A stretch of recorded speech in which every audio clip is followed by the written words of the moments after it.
படத்தோட ஓப்பனிங் சீன்ல நம்ம ஹீரோ தனது ஒய்ஃப் கிட்ட ஒரு பிசினஸ் விஷயமா நான் வெளியே வந்திருக்கேன். இன்னும் 2 நாள் நான் வந்துருவேன்ற மாரி சொல்லிட்டு இருக்கும்போது, அவங்களும் வந்து பார்த்தீங்கன்னா, சரிங்க, ஓகேங்க. நீங்க வாங்க பொறுமையான்ற மாரி அவங்க சொல்லிடுறாங்க. ஸோ அதுக்கப்புறமா தான் நமக்கே தெரியுது நம்ம ஹீரோ பிசினஸ் விஷயமா வெளிய வரல. ஒரு ஒரு பொண்ணு கூட அஃபேர் வச்சிருக்கா. அதனால வெளிய வந்திருக்கா நமக்கு தெரிய வருது. எல்லாமே முடிச்சுட்டு வீட்டுக்கு போலான்னு சொல்லிட்டு போயிட்டு இருக்கும்போது, நம்ம ஹீரோ என்ன சொல்றாருன்னா, இனிமே இந்த கள்ள தொடர்பு நமக்கு வேணாம். இந்த கள்ளக்காதலே நமக்கு வேணாம். உனக்கு கல்யாணம் ஆயிடுச்சு, எனக்கு கல்யாணம் ஆயிடுச்சு. ஸோ அவங்க லைஃப்ப பார்க்கலாம்னு சொல்லி நம்ம ஹீரோ சொல்ல, இது பிடிக்காம அந்த பொண்ணு வந்து பார்த்தீங்கன்னா சண்டை போடுது. இப்ப இவங்க சண்டை போட்டே இருக்கும்போது கார்ல வந்து இவங்க கண்ட்ரோல் இல்லாம போயிடுச்சு. ஒரு கார்ல போய் மோதிடுறாங்க. ஆக்சிடென்ட் ஆயிடுச்சு. அந்த கார் போய் ஒரு இடத்துல நின்றுது. அவ்வளவுதான். போய் செக் பண்ணி பார்க்கறாங்க.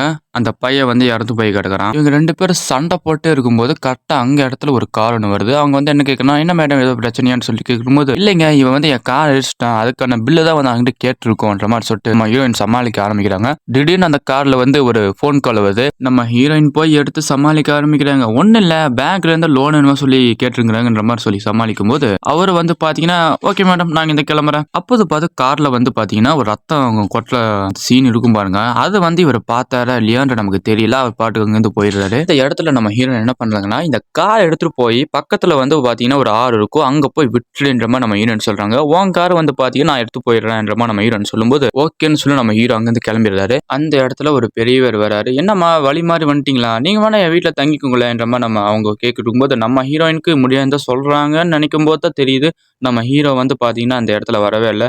லேட் ஆகுதுன்னு சொல்லி நம்ம ஹீரோயின் ஓகேங்க நான் வரேன்ற மாதிரி ஹீரோயின் சொல்லிடுறாங்க. இப்போ அந்த வீட்டுக்கு போகும்போது நம்ம ஹீரோயினுக்கு இன்னும் ட்விஸ்ட் காத்திருக்குது. இப்போ இவங்க செத்தா இல்லையா அந்த பையன், அவன் வந்து இவங்களோட பையன் தான். நைட் ஆயிடுச்சு, ஏன் இன்னும் பையன் வேலையை முடிச்சுட்டு வந்துருப்பல, ஏன் இன்னும் வரலன்னு சொல்லி அவங்க அப்பா கால் பண்றான்னு நினைக்கும் போது கால் பண்ணேன். அப்படியே நம்ம ஹீரோயின் பக்கத்துல ஒரு ரிங் அடிக்குமா பாருங்க. ஸோ இந்த இடத்துல இருந்து நம்ம ஹீரோயின் தப்பிச்சாங்களா இல்லையா, நம்ம ஹீரோ என்ன ஆனாரு அப்படின்ற கதையை வந்து பாத்தீங்கன்னா ரொம்பவும் விறுவிறுப்பா நொடிக்கு நொடி பரபரப்பா சொன்ன கதை தான் த இன்விசிபிள் கெஸ்ட்.